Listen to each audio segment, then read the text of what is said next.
Have you ever shown up to a lesson or performance and then played way worse than you practiced at home the day before? I think we all have. And the reason why is that you're overlooking this boring but really effective practice technique that will make your playing consistent even in front of other people. In this video, I'm going to show you what this technique is, why it works so well, and how to do it yourself. So, what is this practice technique? Playing slowly. Very slowly.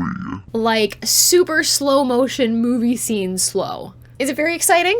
No, but here's why it works. When you play by yourself at home, there's a lot of context in that environment that helps you out. Muscle memory, or how things feel, oral memory, or how things sound, plus just the way things look and the way you feel are all familiar. Even if you're not totally on autopilot, it's still way easier to play when your muscle memory knows this finger comes after this finger comes after this finger. You get into a groove and you can play naturally. Then, even if there are some finger placements or notes that are a little bit less confident, your body can kind of figure it out for you. But when you play in front of someone else, a whole different part of your brain wakes up and drowns out that context that you're used to. Your muscle and oral memory become inaccessible. Right? You've probably experienced that before, where you sit down to play and suddenly it feels like your hands belong to somebody else and you have no idea what you're supposed to do. Add to that a distracting environment and a racing heartbeat, and it's much harder to get into the same groove you got into before. And then any places where you're not super confident on a fingering or a note becomes something that can totally derail you.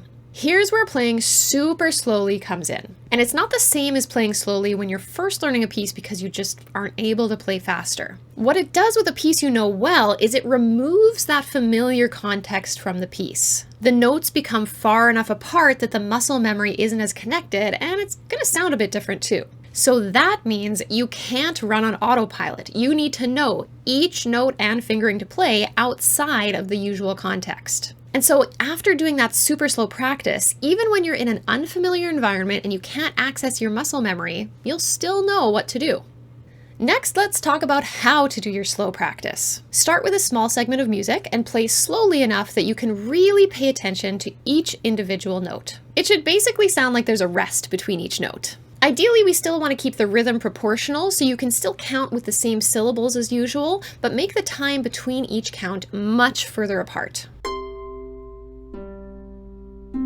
So I'm going to play and count at once at normal speed. 2 and 3 and 4 and 1 and 2 and 3 and 4 and 1 and 2 and 3 and 4 and... Now I'm going to play and count at a super slow tempo.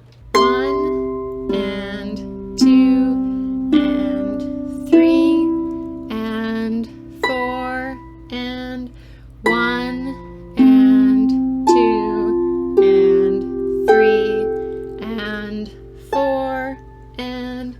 It's not necessary to use a metronome to practice slowly, but if you want to try it, you can set your metronome to about 50 BPM and use that as the pace for your 8th note. So you don't need to use any fancy settings on your metronome or anything. Just set it to 50, let it play, and then that's going to be your 1 and 2 and etc. You also don't have to play with the metronome. You could just kind of set it going and count along with it to internalize that slow tempo, then turn it off and just kind of play on your own. That's fine too. But what's really important is that you're not just going through the motions when you're practicing slowly. The point is to really know the music. So if you're not paying attention while you play, you're not going to get anything out of it. Aim for accuracy and make sure that you're able to hit every note without scrambling. If you can't, make note of what the correct note and fingering are and repeat the section until you can play it at the slow tempo confidently. After all, as my first piano teacher said to me, if you can't play it slow, you can't play it fast. After you've done some slow practice, you can play again at the regular tempo and see if you're able to play accurately. If not, make a note of when you made mistakes and practice those places slowly some more. And of course, you can also practice those spots using other practice strategies you know. This is going to make you much more successful when playing in front of other people. But what happens if you show up to play and suddenly you feel super nervous and your hands start shaking? I'm going to be posting a video about dealing with performance anxiety in a couple of weeks, and I'll link it here when it's up.